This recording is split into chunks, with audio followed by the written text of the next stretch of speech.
Hi guys, welcome to Telugu bull trader. Friends, మనము already index fund గురించి ఒక video చేశాము. మీరు చూసే ఉంటారు. అది పార్ట్ 1. అది ఫస్ట్ పార్ట్. ఒకవేళ మీకు అది అర్థం కాకుండా ఒకసారి అది చూడండి. ఎందుకంటే ఇండెక్స్ ఫండ్ మీద ఇది సెకండ్ వీడియో నేను చేసేది. ఎందుకంటే కొంతమందికి కొన్ని డౌట్స్ని క్లియర్ చేయడం కోసమే.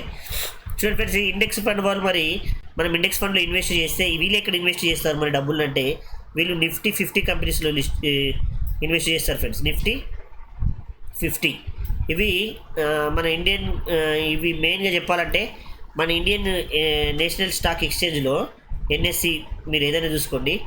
ఇవి ఇందులో ఉన్న స్టాక్స్ అన్నీ కూడా మీరు వాటి మార్కెట్ క్యాపిటలైజేషన్ చూస్తే, మీరు ఒకసారి మార్కెట్ క్యాపిటలైజేషన్ చూస్తే వాటి లక్షల కోట్లు ఉంటాయి ఫ్రెండ్స్. ఏది కూడా మీకు 1,00,000 కోట్లు కానీ 50,000 కోట్ల కంటే కూడా 50,000 కోట్లు కావచ్చు, లేదంటే 1,00,000 కోటి కావచ్చు. వీటికంటే తక్కువ ఉంటాయి ఫ్రెండ్స్. వీటికంటే తక్కువ ఉండవు అంత పెద్ద కంపెనీలు. ఇందులో మరి ఏమేమి ఉంటాయంటే మీరు చూడండి, హిందుస్థాన్ యూనిలీవర్, హెచ్యుఎల్ కావచ్చు. అంటే ఎఫ్ఎంసీజీ సెక్టర్ వైజ్గా చూసుకుంటే ఎఫ్ఎంసీజీ అంటే మనం వాడే ఉత్పత్తులు, దినసరి దాంట్లో వాడేది. బ్యాంక్స్, ఫైనాన్సు, బ్యాంకింగ్, తర్వాత ఫైనాన్స్,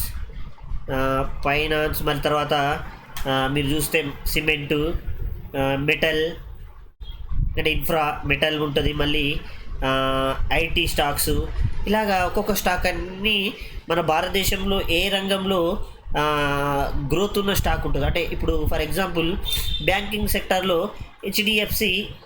హెచ్డిఎఫ్సి బ్యాంక్ అనేది దిగ్గజం ఫ్రెండ్స్, దిగ్గజం. తర్వాత మీరు చూసుకుంటే ప్రైవేట్ సెక్టర్ మాట్లాడుతున్నాను నేను.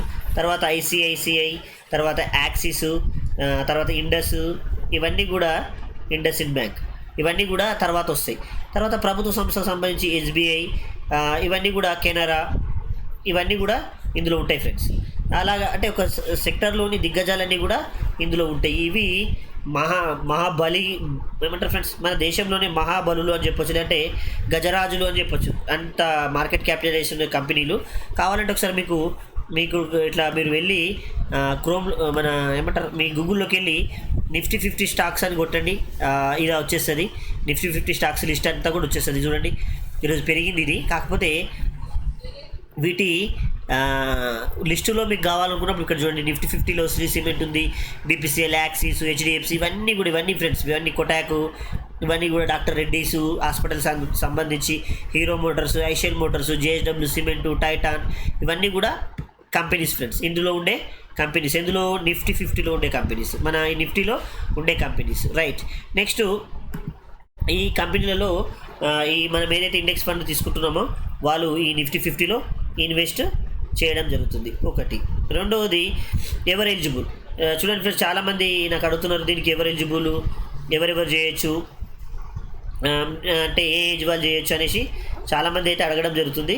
ఒకటే ఫ్రెండ్స్, నేను చెప్పేది ఏంటంటే, మీకు 18 ఇయర్స్ నుండి 18 ఇయర్స్ అనేది వయసు 18 సంవత్సరాల నుండి మీకు పాన్ కార్డ్ కావాలి. తర్వాత ఇంటర్నెట్ బ్యాంకింగ్, ఇవి 2 ఉంటే సరిపోద్ది. ఎందుకంటే మీ పాన్ కార్డ్ పైన అకౌంట్ అనేది ఓపెన్ అవుతుంది. అంటే పోర్ట్ఫోలియో నెంబర్ అనేది ఓపెన్ అవుతుంది.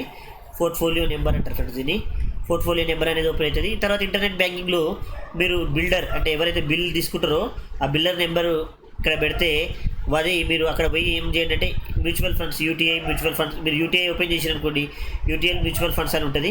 అది యాడ్ చేస్తే మంత్లీ సిప్ రూపంలో, ఎస్ఐపి రూపంలో మీకు 1000 అవసరమైతే 1000, అది 5000 అనుకుంటే 500 అనుకుంటే 500 పెట్టుకోవచ్చు. లేదు నేను ఎక్క పెట్టగలను అనుకుంటే ఎక్క కూడా పెట్టుకోవచ్చు. కానీ మీరు మంత్లీ మాత్రం 1000 పెట్టుకోండి, బాగుంటుంది.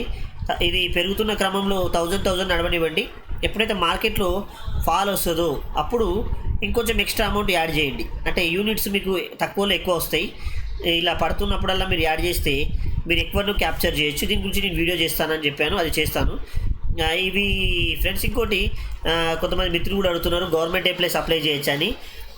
గవర్నమెంట్ ఎంప్లాయీస్ అప్లై చేయొచ్చు అని చెప్పడం జరుగుతుంది. గవర్నమెంట్ ఎంప్లాయీస్ ఖచ్చితంగా అప్లై చేసి, కాకపోతే చూడండి ఫ్రెండ్స్, గవర్నమెంట్ ఎంప్లాయీస్ అప్లై చేయొచ్చా అని అడుగుతున్నాడు. చేయొచ్చు, హ్యాపీగా చేయొచ్చు. వీళ్ళు స్టాక్స్లలో కూడా ఇన్వెస్ట్ చేయొచ్చు ఫ్రెండ్స్ గవర్నమెంట్ ఎంప్లాయీస్. కాకపోతే ఏంటంటే అన్ని డాక్యుమెంట్స్ కరెక్ట్ ఉంచుకోండి. తర్వాత ఇంకోటి ఫ్రెండ్స్, నామినీ కూడా క్లియర్గా ఇవ్వండి. మీ నామినీ డీటెయిల్స్ కూడా అన్నీ క్లియర్గా ఇవ్వండి. ఇది గుర్తుపెట్టుకోండి. తర్వాత ఇంకోటి ఫ్రెండ్స్, మీరు ఏది చేసినా కూడా మొబైల్ నుంచి చేసిన తర్వాత ఒకసారి ల్యాప్టాప్ నుంచి కూడా ఒకసారి కన్ఫర్మేషన్ చేసుకొని వాళ్ళ కస్టమర్ కేర్కి మాట్లాడి, ఒకవేళ యూటీఐ యాప్ అయితే మీ ప్లేస్టోర్లో దొరుకుతుంది, దాని నుంచి అయితే మీరు కస్టమర్కి అయితే ఈజీగా కాంటాక్ట్ కావచ్చు. నేనేమి యూటీఐకి ఇదని చేయట్లేదు, కాకపోతే నేను అక్కడ యూటీఐలో ఇన్వెస్ట్ చేశాను. వాళ్ళ సర్వీస్ బాగుంది, వాళ్ళు ఇవ్వడం కూడా యూనిట్లో రూపంలో ఇస్తారు. కాబట్టి అంటే అందరూ ఏ విధైనా సరే యూనిట్లో రూపం ఇస్తారు. మీరు డైరెక్ట్ ప్లాన్ తీసుకోండి, రెగ్యులర్ వద్దు, డైరెక్ట్. డివిడెండ్ కూడా రీఇన్వెస్ట్మెంట్ అనే ప్లాన్ తీసుకోవాలి. డివిడెండ్ అనేది రీఇన్వెస్ట్మెంట్ కావాలి. ఒకటి, మన భారతదేశ పౌరుడై ఉంటే సరిపోద్ది. పిల్లల పేరు మీద కూడా ఓపెన్ చేయొచ్చు, కాకపోతే దానికి ఆన్లైన్ ఉండదు ఫ్రెండ్స్, ఆఫ్లైన్. మీరు బంజారా హిల్స్, మళ్ళీ సికింద్రాబాద్లో వీళ్ళ ఆఫీసెస్ ఉంటే అక్కడికి వెళ్ళి కూడా మీ చేసుకోవచ్చు. గార్డెన్గా మనం ఉండి మన పాన్ కార్డ్ మీద చేయొచ్చు. ఇంకోటి, పన్ను మినహాయింపుకి వస్తుందా అంటే, ఏదైతే మనం మొత్తం డబ్బులు తీసుకుంటామో అప్పుడైతే మనకు పన్ను ఉండదు ఫ్రెండ్స్. మనం ఏదైతే ఈ క్యాపిటల్ని దీన్ని రిసీవ్ చేసుకుంటామో అప్పుడు డబ్బులు మనం ట్యాక్స్ కట్టాల్సిన అవసరం ఉండదు. కాకపోతే ఇప్పుడు మీరు ఈ ట్యాక్స్ సేవింగ్స్ కింద చూపించుకుంటా అంటే ఇన్కమ్ ట్యాక్స్లో ఇది పనిచేయదు, గుర్తుపెట్టుకోండి. ఒకటి, ట్యాక్స్ సేవింగ్ కింద పనిచేయదు. రెండవది, చాలామంది నాకు అడగడం జరుగుతుంది, వీళ్ళు ఈ నిఫ్టీ 50లో ఏ విధంగా పెడతారు అని ఒక డౌట్ వచ్చింది. నిఫ్టీ 50 స్టాక్స్లలో మనం ఏదైతే అనుకుంటున్నామో వాళ్ళు ఏ విధంగా ఇన్వెస్ట్ చేస్తారు అని చెప్పేసి అడగడం జరుగుతుంది. చూడండి ఫ్రెండ్స్, ఆ యొక్క మన 1000 రూపీస్ని మన 1000 రూపీస్ని ఫర్ ఎగ్జాంపుల్ హెచ్డిఎఫ్సి బ్యాంకుకు వెయిటేజ్ ఎంత ఉందో ఆ విధంగా, అంటే హెచ్డిఎఫ్సి స్థాయి, ఆ నిఫ్టీలో హెచ్డిఎఫ్సి స్థాయిని బట్టి ఈ 1000 రూపీస్లో అంత డబ్బు ఇక్కడ పెట్టడం జరుగుతుంది. తర్వాత ఫర్ ఎగ్జాంపుల్ ఇక్కడ ఇంకోటి స్టాక్ తీసుకుందాం. ఫర్ ఎగ్జాంపుల్ బ్యాంకింగ్ కాకుండా బజాజ్ స్టాక్ తీసుకుందాం.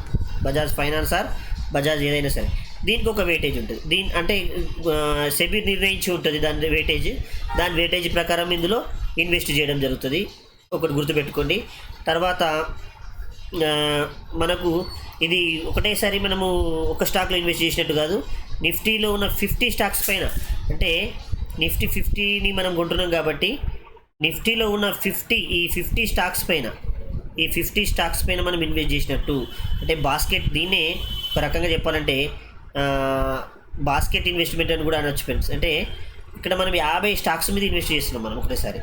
మీ డబ్బులు ఎక్కడికి పోవు. ఒకవేళ ఇందులోంచి ఏదైనా స్టాక్ అన్పర్ఫార్మెన్స్ చేసింది అనుకోండి, ఫర్ ఎగ్జాంపుల్ కొన్ని స్టాక్స్లకి రిమూవ్ అయిన, ఉదాహరణకు ఏదో ఒకటి హెచ్డిఎఫ్సి తీసుకుందాం. హెచ్డిఎఫ్సి బ్యాంకు అనేది పర్ఫార్మెన్స్ బాగాలేదనుకోండి, ఈ లిస్ట్లోంచి తొలగించేసి దీని స్థానంలోకి ఇంకో కొత్త స్టాక్, అంటే మంచి గ్రోత్ ఉండే స్టాకు, గ్రోత్ కనిపిస్తూ మళ్ళీ ఫ్యూచర్ కనిపిస్తున్న స్టాకును నిఫ్టీ 50లోకి తీసుకొస్తారు. సో ఆ విధంగా కూడా మనకి ఏ ప్రాబ్లం ఉండదు. అంటే ఇండెక్స్ ఫండ్లు ఓపెన్ చేసిన వాళ్ళకి ఏ ప్రాబ్లం ఉండదు. అయ్యో ఈ స్టాక్ ఇందులో పర్ఫార్మెన్స్ చేస్తలేదు. ఇప్పుడు ఫర్ ఎగ్జాంపుల్ మీతో పోర్ట్ఫోలియోలో ఏదైనా స్టాక్ ఉంటే అయ్యో ఇది పర్ఫార్మెన్స్ చేస్తలేదు, దీన్ని రిటర్న్స్ రావేమో అని మీరు కొంతమంది ఆలోచిస్తుంటాము. అలా ఏముండదు. 50 కంపెనీస్లో ఖచ్చితంగా మీరు చూసుకున్న కొన్ని స్టాక్స్ పడిపోయినా కూడా కొన్ని స్టాక్స్ పెరగడం జరుగుతుంటుంది. సో ఏ విధంగా చూసినా చాలా సేఫ్ ఉంటుంది, ఏం టెన్షన్ తీసుకోవాల్సిన అవసరం లేదు ఇండెక్స్ ఫండ్ ఓపెన్ చేయాలనుకునే వాళ్ళు. కాకపోతే దీనికి దీర్ఘకాలికంగా ప్లానింగ్ ఉండాలి ఫ్రెండ్స్, ఓపిక ఉండాలి. ఒకటే రోజు పెట్టగానే వస్తుంది అనుకుంటే చాలా తప్పు. మినిమం 15 years ఓపిక ఉండండి, దాని మజాయే వేరు. ఇండెక్స్ ఫండ్లో ఇక్కడ కనిపించేది అంతా కాంపౌండింగ్ పవర్ ఫ్రెండ్స్. కాంపౌండింగ్ అనేది ఒక అద్భుతం ఇక్కడ కనిపించేది మన పవరు. అది మీరు ఒక 15 years నుంచి 20 years ఆగితే దాని కనిపించే పవరే వేరే ఉంటుంది. దీన్ని కాంపౌండింగ్ పవర్ అంటారు. అదే ఐన్స్టీన్ చెప్పిండు దీన్ని. ఐన్స్టీన్ ఏమని చెప్పిండంటే ప్రపంచంలో 8వ వింత అని చెప్పేసి అనడం జరిగింది. 8th wonder of the world is compounding అని చెప్పేసి ఐన్స్టీన్ చెప్పిండు. ఆయన మాటల ప్రకారం చూసుకున్నా లేదు నిజంగా చూసుకున్నా అది సూపర్ ఉంటుంది. ఇది మీరు ఈ విధంగా ఓపెన్ చేయొచ్చు. ఒకటి, ఓపెనింగ్ ఇలా చేయాలని చెప్పడం జరిగింది. తర్వాత ఎక్కడ ఇన్వెస్ట్ చేస్తారని చెప్పడానికి ఈ వీడియో చేస్తున్నా. 2, మీ ఏ విధంగా ఇన్వెస్ట్ చేస్తారు వాళ్ళని చెప్పడం జరిగింది. నిఫ్టీలో 50 స్టాక్స్ ఎలా చూసుకోవాలో చెప్పడం జరిగింది. తర్వాత నేను మీకు